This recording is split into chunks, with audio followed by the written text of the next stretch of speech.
저녁 때 이렇게 많은 장로님들 앉아 계셔서 제가 좀 긴장이 됩니다. 우리 이렇게 많은 장로님들 제가 처음 모여 있는 거 처음 봤거든요. 우리 은평교회를 제가 좋아하고 사랑하는 교육자들, 특히 원로 목사님, 장상래 목사님 제가 사랑하고 존경하고 또 개인적으로 좋아하던 교회인데요. 우리 박재현 목사님께서 후임이 되시고 벌써 오래됐지만 우리 박 목사님들 저희 제자지만 따뜻하고 맑고 깨끗해서 제가 개인적으로 꽤 사랑하던 제자 중에 한 분입니다. 오늘 이렇게 귀한 자리에 와서 우리 장로님들 헌신 예배 또 은퇴 기념 예배에 말씀으로 섬기게 된 것을 감사하게 생각합니다.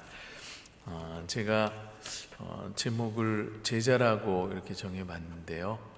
사실 우리 70년대에 제자라는 말이 참 유행했었습니다. 우리 모든 신자들이 주님의 제자가 되자.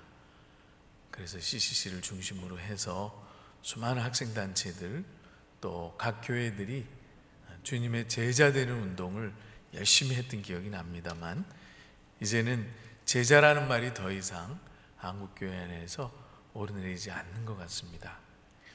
그래서 제가 하나님 말씀을 읽으면서 예수님의 참 제자가 어떤 제자인가, 왜 이렇게 한국교회가 믿지 않는 사람들로부터 지탄의 대상이 되었는가 하는 생각을 하면서 2년 동안 많은 생각을 해봤습니다. 아마 여러분도 지난 2년 동안 많은 고민도 하고 영적인 의미를 찾기 위해서 애를 쓰셨으리라고 생각이 됩니다. 말씀을 읽어 내려가다가 예수님께서 이 제자도에 대해서 말씀을 하시는데 정말 두려울 정도로 엄격한 요구를 하고 있다는 것을 발견하게 됐습니다. 여기 57절 말씀에 보니까 어떤 사람이 어디로 가든지 주님을 따르겠습니다 라고 고백을 합니다. 다시 말하면 주님의 제자가 되겠다는 일종의 고백이죠. 그때 예수님께서 첫 번째 대답이 여도 굴이 있고 공중에서도 집이 있으되 인자는 머리 둘 곳이 없도다. 요즘 말로 표현을 하자면 홈리스입니다. 집이 없습니다. 무슨 말씀이죠? 너희들이 나를 따라오면 집 없이 살 각오가 돼 있어야 된다. 굉장히 두려운 말씀이죠.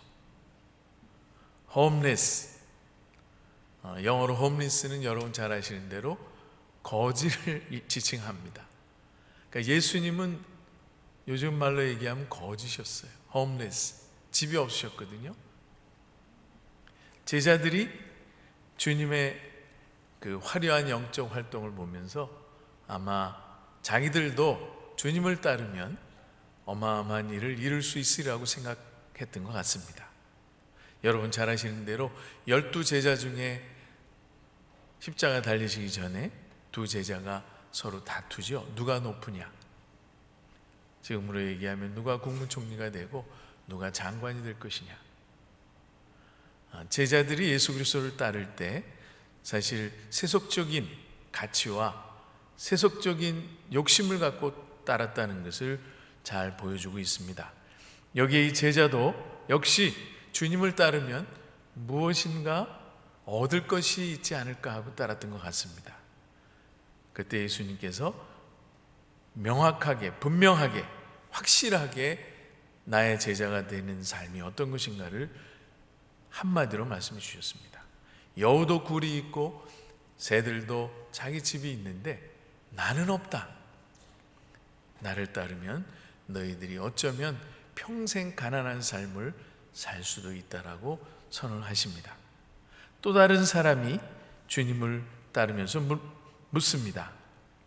그때 예수님께서 그 제자에게 내 아버지를 장사하게 허락하시옵소서라는 그 제자에게 죽은 자들로 자기 아버지를 장사하게 하고 너는 가서 하나님의 나라를 전파하라. 이 인간의 기본적인 도리를 사실은 마치 팽개치는 듯한, 당연히 우리가 장사를 해야 되겠죠. 그렇죠? 아버님께서 돌아가셨는데 어떻게 장사에 빠질 수가 있겠습니까? 장례식에.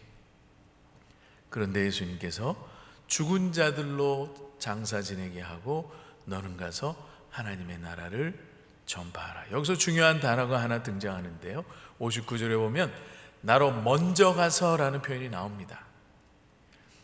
주님을 따르겠습니다만은 먼저 해야 될 일이 있습니다. 제 아버님이 돌아가셨기 때문에 먼저 장례식에 참석한 다음에 따르겠습니다. 예수님께서 아주 급진적인 요구를 하십니다. 극단적인 요구를 하시는 거죠. 죽은 자들로 하여금 장사 지내게 하고 너는 나를 따라라. 제자가 된다는 것이 얼마나 힘들고 어려운 길인가를 단적으로 선포해 주셨습니다. 세 번째 제자가 또 주님께 다가옵니다. 그때 예수님이 역시 먼저 내 가족을 작별하게 허락하소서라고 말하는 제자에게 쟁기를 잡고 뒤를 돌아보는 자는 하나님 나라에 합당하지 않다고 말씀을 하셨습니다. 여기도 역시 61절에 보면 먼저 내 가족을 작별하게 허락하시옵소서. 중요한 단어죠. 먼저 내 가족을, 먼저 장례식을, 이런 제자들에게 쟁기를 잡고 뒤를 돌아보는 자는 나에게 합당치 아니하다. 여기서 예수님께서 정말 급진적인 레디컬한 제자에 대해서 말씀해 주고 있습니다. 2009년에 존 스토트 목사님께서 The Radical Disciple이라는 책을 썼습니다. 우리나라 말로는 제자도라 이렇게 번역을 했습니다만 그 원 제목은 급진적 제자입니다. Radical Disciple. 그 라틴어 radix에서 나온 말이죠. 커벳이라는 윌리엄 커벳이라는 학자가 그 당시에 정치적인 정치적 운동을 하는 사람들을 급진적이고 진보적인 사람들을 지칭할 때 처음 사용한 용어입니다. 레디칼이라는 말을 사용했거든요. 그런데 존 스토트 목사님이 제자도 앞에 이 레디칼이라는 말을 붙였습니다. 평범한 제자가 아니라, 일반적인 제자가 아니라 급진적이고 진보적인 제자가 돼야 된다라고 그 책에서 기술을 해주고 있습니다. 사실 성경에 이 제자라는 말이 적어도 250회에서 270회 정도 등장한다고 학자들이 이야기합니다. 어떤 학자는 250회, 어떤 학자는 269회 이렇게 이야기를 하는데요, 이 제자는 여러분들이 아시는 대로 스승을 배우면서 따르는 자들을 이야기합니다. 그렇다면 우리가 주님의 진정한 제자라면 우리가 예수 그리스도를 얼마나 닮았느냐, 이 존 스토트 목사님도 8가지 주제로 그 책에서 말씀을 하시는데 그 중에 하나가 닮음입니다. 과연 너희들이 진정한 제자라면, 우리가 주님의 진정한 제자라면 예수님을 얼마나 닮았느냐, 과연 우리는 예수 그리스도를 닮은 자인가라는 질문으로 오늘의 설교를 시작해 볼까 합니다. 여러분 잘 아시는 토마스 선교사, 로버트 토마스, 영국에서 중국의 선교사로 파송됐다가 저희 나라에 와서 성경을 나누다가 순교한 선교사로 여러분들이 잘 아실리라고 생각이 듭니다. 사실 1866년에 병인박해가 있었죠. 프랑스 신부 9명이 참수를 당하고 거의 한 8,000명에 이르는 천주교인들이 고문을 당하거나 순교를 당한 사건이 있었습니다. 이 정말 기독교인들을 참수하는, 저희 나라도 여러분 그 이슬람권에서만 참수의 전통이 있었던 게 아닙니다. 저희 나라에서도 예수 믿는 사람들이 발견되면 목을 쳐 죽였습니다. 정말 살벌했던 1866년에 토마스 선교사가 대동강을 타고 이 땅에 발을 디딥니다. 토마스 선교사의 일기를 제가 인용해 드리겠습니다. 1866년 8월 1일 일기입니다. 매우 잔인하고 사악한 대학살이 조선에서 일어났습니다. 그렇지만 누군가 조선에 들어가 선교의 문을 여는 것이 중요하기 때문에 제가 조선에 들어가기로 결정하였습니다. 지금 조선반도에서는 예수 믿는 사람들을 잡아서 목을 치는 일들이 자행되고 있는데, 이 토마스 선교사는 그럼에도 불구하고 누군가 들어가서 복음을 전해야 되지 않겠습니까? 그래서 제가 조선에 들어가기로 결정했습니다. 일주일 뒤쯤 1866년 8월 9일 일기에는 이렇게 기록되어 있습니다.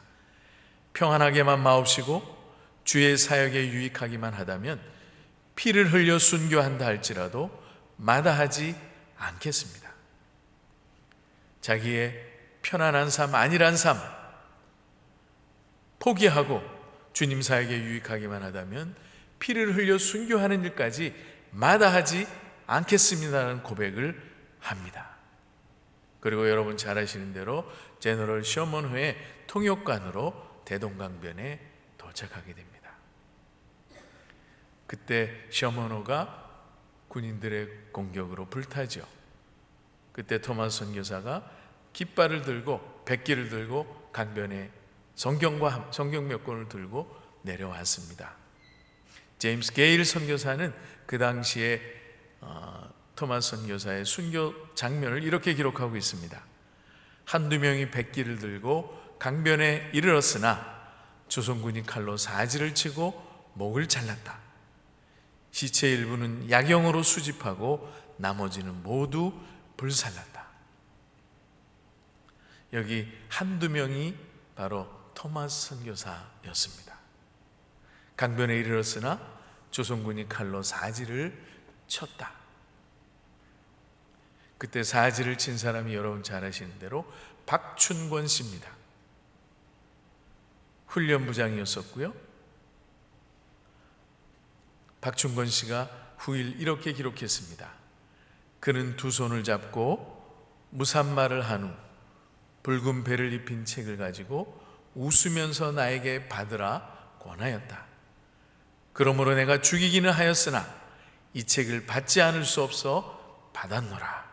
이게 목을 쳤든 사지를 쳤든 박춘권 씨의 고백입니다. 이 글을 볼 때 토마스 선교사가 순교하기 전에 책을 권하면서 예수를 믿으라는 말을 했던 것이 분명합니다.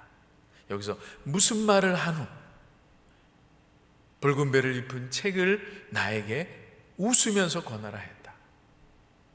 이 토마스 선교사가 끝까지 미소를 잃지 않고 죽음 직전에도 성경을 권하면서 복음을 전했다는 것을 이 기록을 통해서 우리가 추측해 볼 수 있습니다.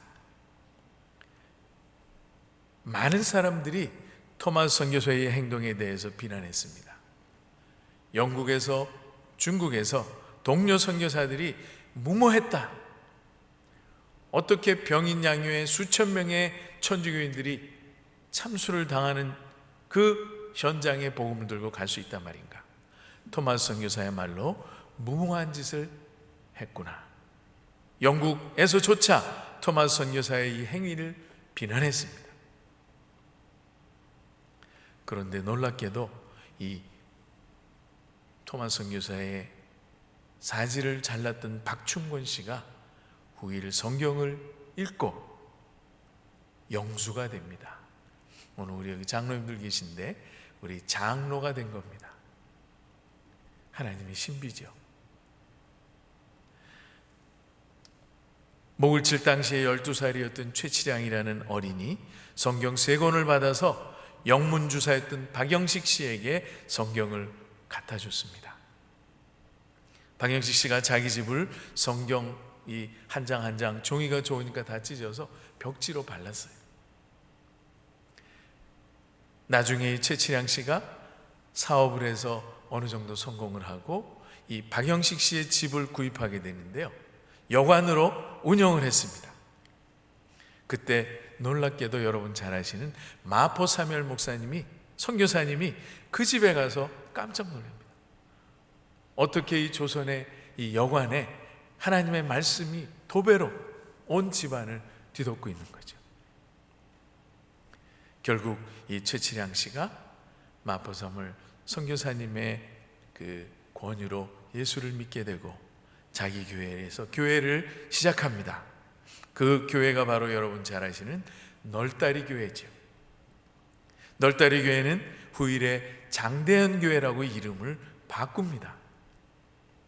여러분은 잘 아시는 장대현 교회가 바로 이 최치량이라는 그 당시에 12살밖에 되지 않은 어린아이와 연관이 있다는 사실을 아셔야 됩니다.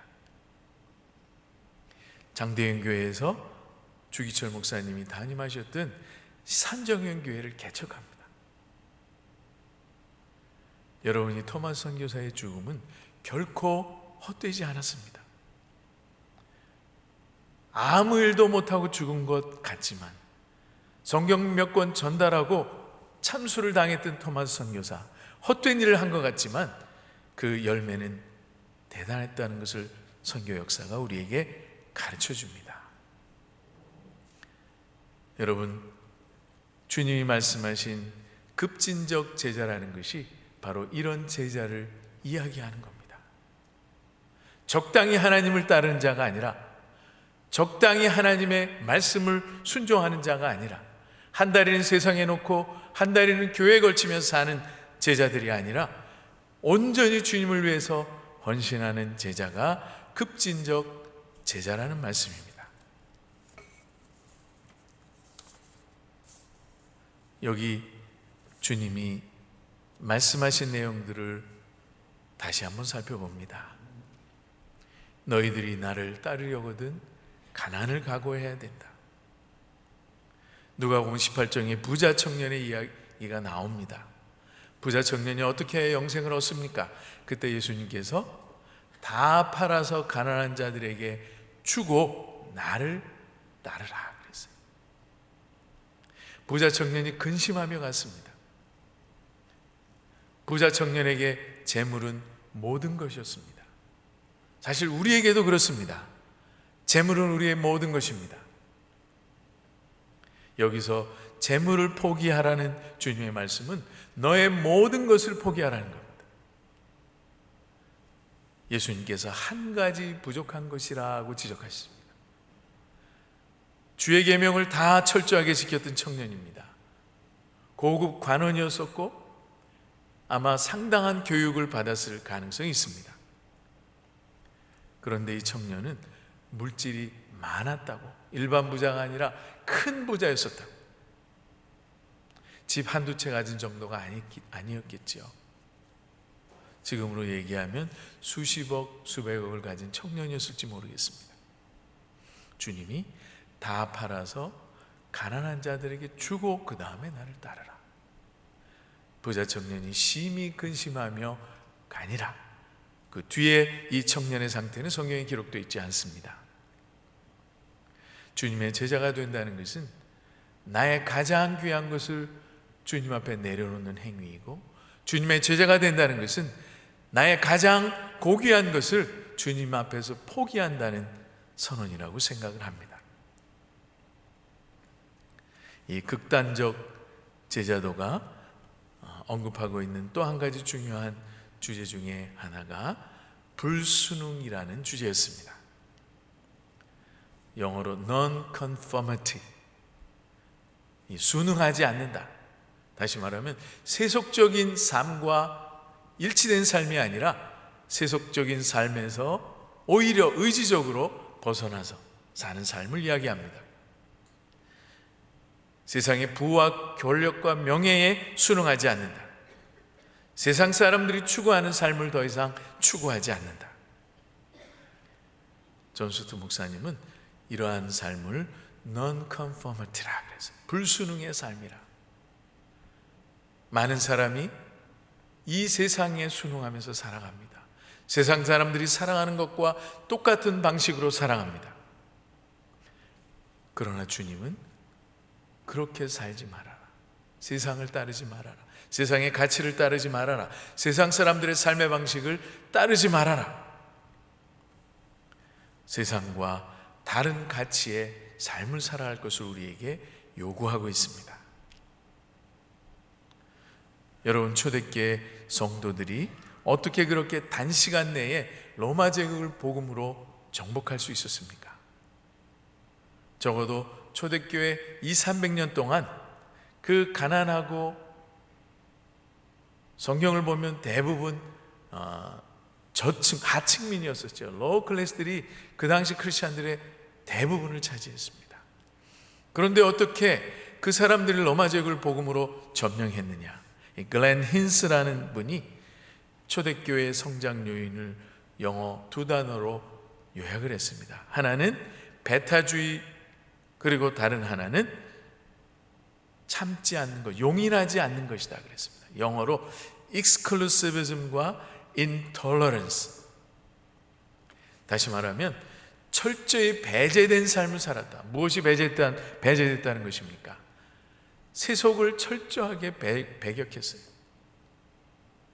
세상 사람들이 추구하는 물질, 소유, 권력, 명예, 쾌락, 안위를 철저하게 배제했다. 그래서 힌스는 익스클루시비즘이라 이렇게 표현합니다. 초대교회 성도들은 비록 가난했지만, 비록 핍박 속에서 살았지만 철저하게 세상 것들을 배제하는 삶을 살았기 때문에 소위 단시간 내에 큰 성장을 이루어서 로마 제국을 복음할 수 있었다, 이렇게 지적을 합니다. 두 번째는 intolerance. 여러분, 톨레랑스라는 말을 많이 들어보셨죠? 프랑스 사람들이 가장 좋아하는 말 중에 하나입니다. 영어로는 tolerance, 참는다, 인내한다, 용인한다, 이런 뜻이죠. 그렇지만 그 앞에 in을 붙여서 용인하지 않는 겁니다. intolerance. 성경적이지 않은 삶을 철저하게 배제하는 것. 비성경적인 가치는 철저하게 거부하는 삶을 intolerance라 이렇게 힌슨 박사가 지적했습니다. 한마디로 이야기하면 구별된 삶을 이야기하는 겁니다. 초대교회 다양한 기록들을 보면 적어도 크리스천들은 정직한 삶을 살았습니다. 역사학자인 하르낙이나 기본이나 요세푸스의 글을 보면 그 당시 기독교인들이 얼마나 정직한 삶을 살았는지 믿지 않는 사람들의 글 속에도 자주 등장합니다. 저들의 저울은 정직합니다. 저들의 삶은 정결합니다. 저들의 자녀들은 정숙합니다. 저들은 희생할 줄 알고 봉사할 줄 알고 나그네를 대접했습니다. 여러분, 그 당시에도 초대교회 당시에 여러분 아시는 대로 질병이 있었죠. 전염병이. 요즘에 사스나 코로나나 이런 질병들이 있었습니다. 그때 유일하게 성도들 옆에서 또는 죽어가는 사람들을 케어하는 사람들이 그리스도인들이었습니다. 저들은 죽어가는 환자들을 돌봐줍니다. 전염병으로 죽은 사람의 무덤을 마련해 줍니다. 모든 사람이 두려워서 다 피할 때 유일하게 저들 곁에 남아서 저들을 간호해 주는 사람들이 기독교인이었었다고 많은 역사가들이 기록합니다. 초대교회에는 참 제자들이 많았습니다. 존 스토트의 말을 빌리자면 극단적 제자들이 정말 많았습니다. 여러분, 순교사화를 많이 읽으셨죠? 그 당시 성도들은 순교당할 각오를 하고 하나님을 따랐던 자들입니다. 오늘 이 말씀을 통해서 우리가 다시 한번 도전을 받습니다. 과연 우리는 주님의 제자된 삶을 살고 있느냐? 아니면 세속적 가치에 함몰되어서 세상 사람들과 똑같은 가치를 추구하며 살고 있느냐? 질문해야 될 때라고 생각합니다. 우리 한국교회가 저물어가고 있습니다. 많은 교회들의 유년부가, 청년부가 사라지고 있습니다. 모교단의 통계를 보면 45%에서 48%의 교회들이 주일학교를 가지고 있지 않다고 그럽니다. 우리 은평교회는 아까 물어보니까 청년들만 한 200여 명이 되고 어른들이 2,000여 명이 되는데요, 작은 개척교회에 가면 주일학교가 사라진 지 오래됐습니다. 우리 70년대, 80년대 우리는 주님의 제자가 되겠다고 눈물을 흘리면서 기도했습니다. 70년 초반에 여의도에 100만 명씩 모여서 하나님 앞에 그 더운데 뙤약볕에서 눈물을 흘리면서 이 민족을 복음화하겠다고 외치면서 약속했습니다. 많은 사람들이 전도지를 들고 역전으로 버스 정류장으로 돌아다니면서 복음을 전했습니다. 그때는 제자가 되기 위해서 몸부림쳤습니다. 금요일이면 철야기도가 있었고 금요일 밤새고 기도하던 전통이 있었죠. 저도 어렸을 때 금요일날 밤새던 기억이 많이 있습니다. 우리 장로님들 그런 기억이 있으실 겁니다. 지금은 철야기도가 저녁 늦게 하지만 밤늦게, 그 당시에는 정말 밤을 샜습니다.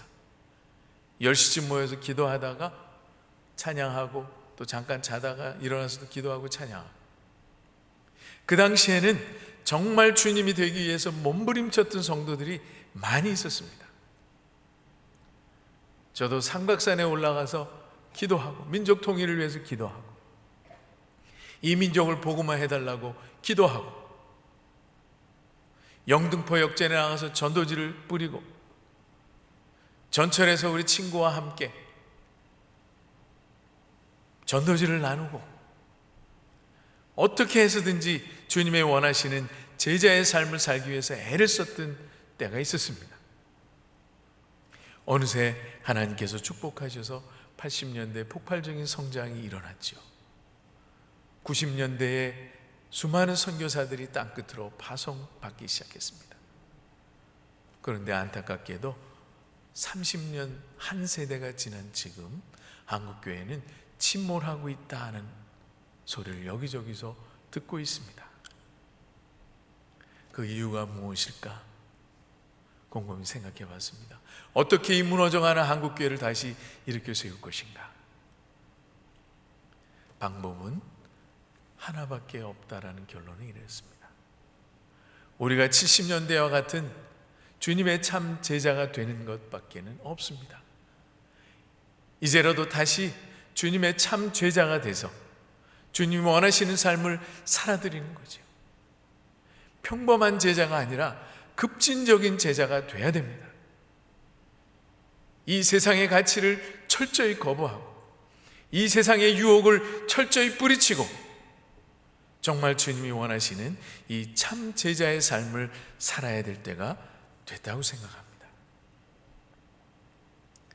찰스 스터드라는 분이 계시죠. 여러분 잘 아시는 캠브리지 7, 캠브리지에서 CIM, China Inland Mission, 중국 내륙 선교회 소속으로 중국 선교사로 나갔던 7명의 청년 중에 한 사람이었던 찰스 스터드라고 그러죠. 웩선교회를 창설했던 분이시죠. 그분이 이런 말을 했습니다. 50세에 아프리카로 선교사로 나가면서 이런 고백을 했어요. 젊어서는 직업을 걸었고 중국에서는 재산을 걸었으며 이제는 목숨을 걸었다. 젊어서는 직업을 걸었다는 말이 무슨 말입니까? 이 스터드는 그 당시에 탁월한 크리켓 선수였었습니다. 지금으로 말하면 손흥민 선수, 메시, 이런 탁월한 르브론 제임스, 몸값이 수백만 불씩 나가는 그런 영국에서 가장 인기 있는 크리켓 선수 중에 톱을 달렸다고 합니다. 캠브리지 나왔으니까 앞날이 보장되어 있었겠죠. 집이 가난한 집도 아니었었습니다. 그런데 무디의 설교를 듣고 1883년 일입니다. 감동을 받습니다. 그러면서 금식하며 건강을 잃으면서까지 주님의 뜻을 찾기 시작합니다. 만약에 신앙이 모든 것이라면 나의 삶을 어떻게 살아야 될 것이냐? 정말 천국을 위해서 고난의 삶을 살 만한 가치가 있는 것인가? 찰스 스터드는 끊임없이 하나님께 묻고 또 묻습니다. 부모와 의논하지 않았습니다. 친구와도 의논하지 않았습니다. 오직 하나님 앞에서 하나님, 저의 인생을 어떻게 살아야 하나님께 온전히 드릴 수 있겠습니까? 결국은 하나님 앞에 선교사로 자기 자신을 드리게 됩니다. 촉망받는 유명한 운동선수요, 명문대학 출신으로 안정된 미래가 보장되어 있는 청년이 자기를 선교사로 드립니다. 젊어서는 직업을 걸었다는 고백이 바로 이런 배경 속에서 등장합니다. 중국에서는 재산을 걸었다. 이 말은 중국에서 선교사로 일하는 동안에 아버님이 돌아가시고 수많은 유산을 받게 됩니다. 그 당시에 29,000파운드, 지금으로 이야기하면 수십억이 됩니다. 수십억의 유산을 받은 스터드는 한 푼도 남기지 않고 이 모든 유산을 그 당시에 많은 선교단체에 다 기부했습니다. D.L. 무디 목사님에게, 허슨 테일러의 CIM에, 구세군 윌리엄 부스에게, 조지 뮬러의 고아원에 모든 돈을 다 기부했습니다. 일부 남겼습니다. 결혼 자금을 일부 남겼습니다. 그런데 흥미있는 사실은 그 배우자 될 사람이 그 사실을 알고 스터드에게 건의했습니다. 이왕이면 우리 하나님 앞에 전부 드립시다. 이왕이면 모두 드립시다.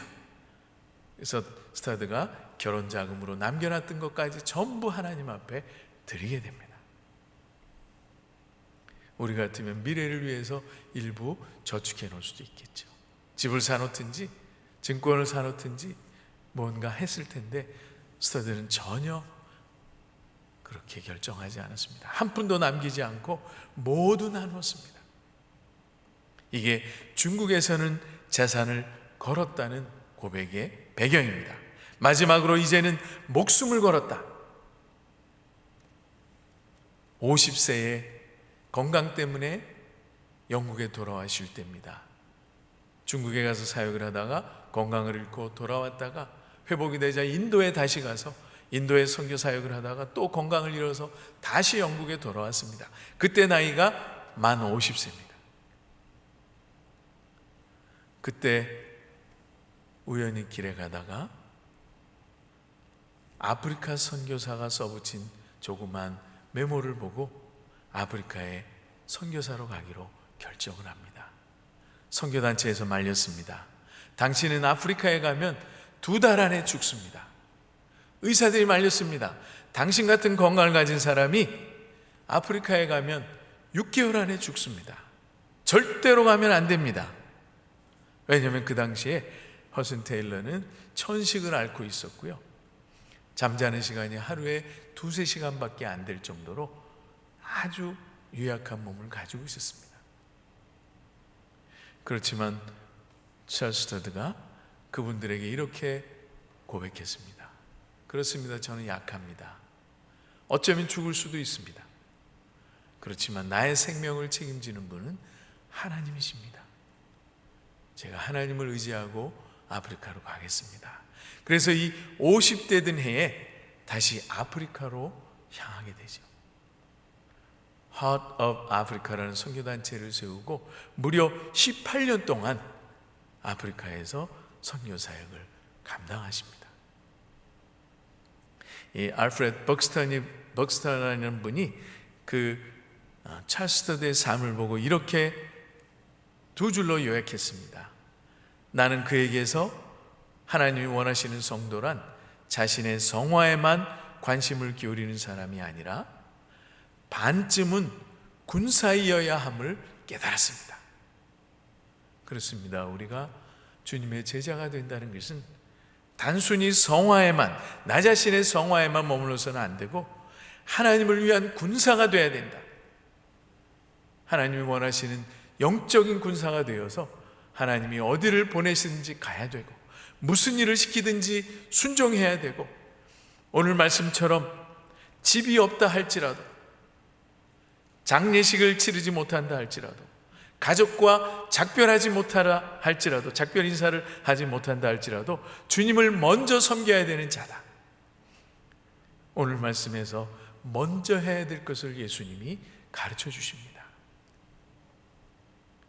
스터드는 주님의 급진적인 제자였습니다.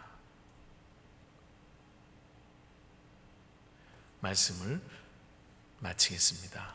저희 교회에 변호사 한 분이 계셨습니다. 우리나라의 유명한 로펌의 파운더 중에 한 분이세요. 월급도 꽤 많이 받으시는 한 50초만 정도 된 변호사가 계신데요. 저하고 어느 날 대화를 하면서 굉장히 도전적인 말씀을 하셨어요. 북한 선교에 굉장히 열정을 갖고 계신 분이세요. 이분이, 목사님, 제가 이번에 큰 결단을 했습니다. 무슨 결단이신데요? 사실은 제가 차를 사기 위해서 돈을 좀 모아놓은 게 있었습니다. 그래서 다들 친구들이 그 당시에, 오래된 일입니다. 10여 년 전 일이니까 고급차들을 사고 자기도 벤츠를 사기 위해서 돈을 얼마 정도 모아놨습니다. 그런데 북한에 있는 형제들의 소식을 듣고 제 마음이 너무 아파서 모아놨던 돈을 하나님 앞에 다 드리고 저는 저에게 맞는 조그만 차를 사기로 결정했습니다. 여러분, 누구나 자기가 제자라고 입으로 고백할 수는 있습니다만 제자된 삶을 살기는 쉽지 않습니다. 우리가 모두 신자라고 고백을 합니다만 참 신자다운 삶을 실천을 통해서 보여주기는 쉽지 않습니다. 참 제자는 주님을 닮은 제자입니다. 말씀을 몸으로 살아내야 합니다. 주님의 명령을 우리의 현장 속에서 실천하면서 살아야 되는 존재들입니다. 아무쪼록 우리 은평교회 모든 성도님들, 또 우리 장로님들 많은 헌신을 하시고 지금도 지도자로 누구보다 모범이 되시고 역할 모델, 롤 모델이 되셨다고 저는 생각을 합니다만은 다시 한번 주막 하편이라 달리는 말에 채찍을 가한다고 오늘 이 말씀을 통해서 우리 장로님들이 주님 앞에 한 번 더 헌신하고 더 깊게 헌신하고 더 철저하게 헌신하는 계기가 되기를 주님의 이름으로 축원합니다. 기도하겠습니다. 하나님 아버지, 감사합니다. 오늘 저녁 때 주님의 말씀을 통해서 우리 자신이 급진적 제자가 되기 위해서 얼마나 큰 희생을 치러야 되는가를 배웠습니다. 우리가 주님의 제자라고 이야기하면서 대가를 지불하기를 거부하며 살았던 정말 불쌍한 종들이었습니다. 아버지 하나님, 이제는 대가를 지불하는 용기를 갖고 주님을 따르는 종 되기를 원합니다.